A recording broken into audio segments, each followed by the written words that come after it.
ओम नमो भगवते वासुदेवाय। स्वागत है आपका हमारे चैनल पर। आज के इस वीडियो में हम आपको सुनाएंगे भगवत गीता सार का 5वां अध्याय और 5वें अध्याय का महात्म। अभी तक 4 अध्यायों का महात्म और सार सुनने के लिए आपका दिल से आभार। भगवत गीता भगवान श्री कृष्ण के मुख से निकला हुआ ऐसा रस अमृत है जिसको पीने से मनुष्य जन्म जन्म के पापों से मुक्त होकर विष्णु लोक की प्राप्ति करता है, भगवान श्री हरि विष्णु के चरणों का सानिध्य प्राप्त करता है। भगवत गीता का पाठ इस कलयुग में कलयुग रूपी नदी को पार करने का सबसे उत्तम साधन है, क्योंकि भगवत गीता स्वयं भगवान श्री कृष्ण का स्वरूप ही मानी जाती है। इसलिए कलयुग के प्रत्येक मनुष्य को भगवत गीता का पाठ करना चाहिए या सुनना चाहिए। और आज हम आपको उसी पवित्र कथा का श्रवण कराएंगे जो कि भगवत गीता का 5वां अध्याय है।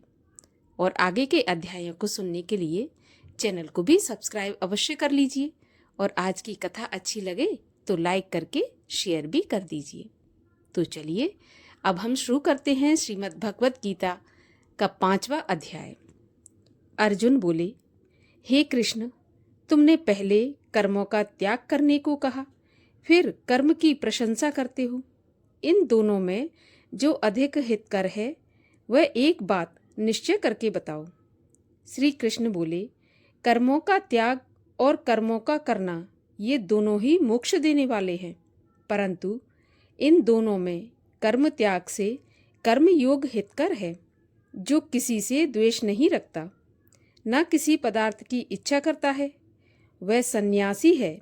ऐसा पुरुष संसार के बंधनों से छूट जाता है। सांख्य और योग को मूर्ख लोग ही अलग अलग समझते हैं। पंडित ऐसा नहीं कहते। जो इन दोनों में से एक में भी अच्छी तरह स्थित हो जाता है उसको दोनों फल प्राप्त होते हैं। ज्ञान योगियों को जो स्थान मिलता है वही कर्म योगियों को प्राप्त होता है। ज्ञान योग व कर्म योग दोनों एक ही हैं। कर्म योग के बिना संन्यास का प्राप्त होना दुस्तर है। कर्म करने वाले मुनिजन को ब्रह्म प्राप्त होने में विलंब नहीं लगता। कर्म योग युक्त शुद्ध अंतःकरण वाला मन तथा इंद्रियों को जीतने वाला, संपूर्ण प्राणियों में अपनी आत्मा को देखने वाला कर्म करता हुआ भी कर्म फल से लिप्त नहीं होता। योग युक्त तत्ववेत्ता पुरुष देखते हैं, सुनते हैं, स्पर्श करते हैं, सूंघते हैं, खाते हैं, चलते हैं, श्वास लेते हैं, तो भी यह नहीं मानते कि मैं कुछ नहीं करता। वे बोलते हैं, त्यागते हैं, ग्रहण करते हैं, परंतु यही मानते हैं कि मैं कुछ नहीं करता। और यह मन धारण करते हैं कि इंद्रियां ही अपने अपने विषयों में बरतती हैं। जो प्राणी ब्रह्म में अर्पण कर संग को त्याग कर कर्म करता है वह पाप से लिप्त नहीं होता। जैसे कमल पत्र पर जल नहीं ठहरता, योगी जन शरीर से, मन से, बुद्धि से तथा इंद्रियों की आसक्ति से रहित होकर आत्मशुद्धि के निमित्त कर्म करते हैं। योग युक्त पुरुष कर्म फल त्याग कर मोक्ष रूप शांति का लाभ करता है, और जो योग रहित है वह कर्म की इच्छा के बंधन में पड़ जाता है। सब कार्यों को मन से त्याग करके प्राणी के इस वन द्वार इंद्रियों की देह रूपी पुरी में न कुछ करता है और न कुछ करता हुआ आनंद पूर्वक रहता है। परमेश्वर किसी कर्म में प्रवृत्त नहीं करता, कर्म और कर्म फल को उत्पन्न नहीं करता। ये सब प्रवृत्ति द्वारा होते रहते हैं। परमेश्वर किसी के पुण्य तथा पाप को नहीं लेता। ज्ञान जो अज्ञान से आच्छादित है उससे जीव मोह को प्राप्त हो जाते हैं, परंतु आत्मज्ञान के द्वारा जिनका अज्ञान नष्ट हो गया है उनका वह आत्मज्ञान परमेश्वर के रूप को ऐसा भासित करता है जिस प्रकार सूर्य संपूर्ण संसार को प्रकाशित कर देता है। उसी परमात्मा में जिसकी बुद्धि स्थिर है और उसी में मन लगाते हैं, उसी में निष्ठा रखते हैं और जो सदा उसी के ध्यान में लगे रहते हैं। ज्ञान द्वारा जिनके सभी पाप नष्ट हो गए हैं, वे इस संसार में जन्मते नहीं हैं। विद्या और विनय से संपन्न ब्राह्मण में, गाय में, कुत्ता में और चांडाल में पंडित जन की दृष्टि समान रहती है।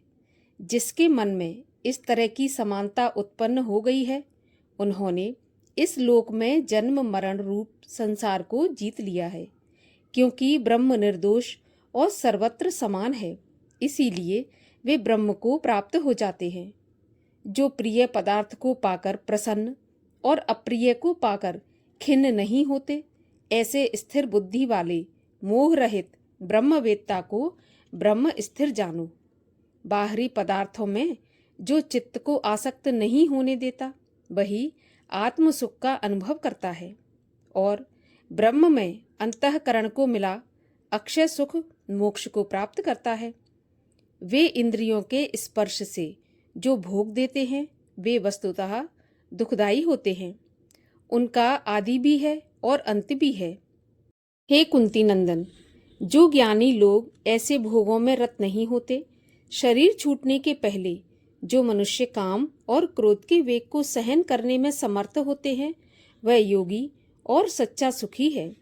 जो योगी आत्म सुख से सुखी अंतर आत्मा के आनंद से आनंदित और अंतर ज्योति से ही प्रकाशित है, वह ब्रह्म रूप होकर ब्रह्म निर्वाण मोक्ष को प्राप्त होता है। पाप जिसके नष्ट हो गए हैं, कुबुद्धि दूर हो गई, मन को जिन्होंने वश में कर लिया, जीव मात्र का जो हित चाहते हैं, ऐसे योगी को ब्रह्म निर्वाण प्राप्त होता है। काम तथा क्रोध जिनमें नहीं है, मन के वेग को जिसने रोक लिया है, ऐसे आत्मज्ञानी योगियों को ब्रह्म निर्वाण सहज ही प्राप्त होता है। बाहरी पदार्थों के संयोग से अलग रहकर, दोनों भुवों के बीच में दृष्टि लगाकर, नासिका के भीतर चलने वाले प्राण अपान वायु को सम करके, इंद्रियां, मन और बुद्धि को वश में करके, इच्छा, भय तथा क्रोध को त्याग कर मोक्ष की इच्छा करने वाले योगी जीवन मुक्त हैं। जो मुझको सब यज्ञों और तपों का भोक्ता, संपूर्ण लोकों का स्वामी, सब प्राणियों का मित्र जानते हैं, उन्हीं को शांति प्राप्त होती है। इस प्रकार 5वां अध्याय समाप्त होता है और अब सुनते हैं 5वें अध्याय का महात्म्य। 5वें अध्याय का महात्म्य सुनाते हुए भगवान श्री हरि विष्णु लक्ष्मी जी से कहते हैं, हे लक्ष्मी, 5वें अध्याय का महात्म्य सुनिए। एक ब्राह्मण पिंगल नाम का अपने धर्म से भ्रष्ट हुआ। वह कुसंग में बैठ मच्छी मांस खाए, मदिरा पान करे, जुआ खेले। दैव योग से वह पिंगल एक राजा के यहाँ नौकर लग गया। वह राजा से और लोगों की चुगलियां करने लगा और काफी धनवान भी हो गया। जब बहुत दिन बीते और वह धनवान हो गया, तब उसने अपना विवाह रच लिया। परंतु स्त्री व्यभिचारिणी आई। वह स्त्री को मारता उस स्त्री ने दुखी होकर अपने पति को विष दे दिया और वह ब्राह्मण मर गया। उस ब्राह्मण ने फिर गिद्ध का जन्म पाया। कुछ काल पीछे वह स्त्री भी मर गई और उसने तोते का जन्म पाया। तब वह एक तोते की स्त्री हुई। एक दिन उस तोती ने तोते से पूछा, हे तोते, तूने तोते का जन्म क्यों पाया? तब तोता बोला, हे तोती, मैं अपने पिछले जन्म की कथा सुनाता हूँ। मैं पिछले जन्म में ब्राह्मण था, अपने गुरु की बात नहीं मानता था। मुझको गुरु जी ने श्राप दिया और कहा कि जा तू तोते का जन्म पाए। इस कारण तोते का जन्म पाया। अब तू बता कि तू किस कारण से तोती बन गई। उसने कहा, मैं पिछले जन्म में एक ब्राह्मणी थी। एक दिन मैंने अपने पति को जहर दे दिया और वह मर गया। तोते ने कहा, तू तो बहुत बुरी है, जिसने अपने पति को विष दिया। एक दिन वह तोती वन में बैठी थी, वहां गिद्ध आया। तोती को उस गिद्ध ने पहचाना और वह गिद्ध तोती को मारने चला। आगे आगे तोती, पीछे पीछे गिद्ध। जाते जाते तोती एक शमशान भूमि में थक कर गिर पड़ी। वहां पर एक साधु का दाह संस्कार हुआ था। साधु की खोपड़ी वर्षा के जल के साथ भरी हुई पड़ी थी। वह उसमें गिरी। इतने में गिद्ध आया और तोती को मारने लगा। उस खोपड़ी के जल के साथ उसकी देह धुल गई और दोनों आपस में लड़ते लड़ते मर गए और अधम देह से छूटकर देव देह पाई और विमान आए जिस पर बैठकर दोनों वैकुंठ को गए। वह खोपड़ी एक साधु की थी जो गीता जी के 5वें अध्याय का पाठ किया करता था। वह परम पवित्र था। उसके जल से दोनों पवित्र हो गए। जो प्राणी श्री गंगा जी का स्नान करके श्री गीता जी का पाठ करते हैं वो वैकुंठ को जाते हैं और भगवान विष्णु की कृपा प्राप्त करते हैं। इस प्रकार श्रीमद् भगवत गीता के सार का 5वें अध्याय का और महात्मा का यहीं पर समापन होता है। अगली अध्यायों की कथा सुनने के लिए चैनल को सब्सक्राइब अवश्य कर लीजिए और आज की कथा अच्छी लगी हो तो लाइक करके शेयर भी कर दीजिए।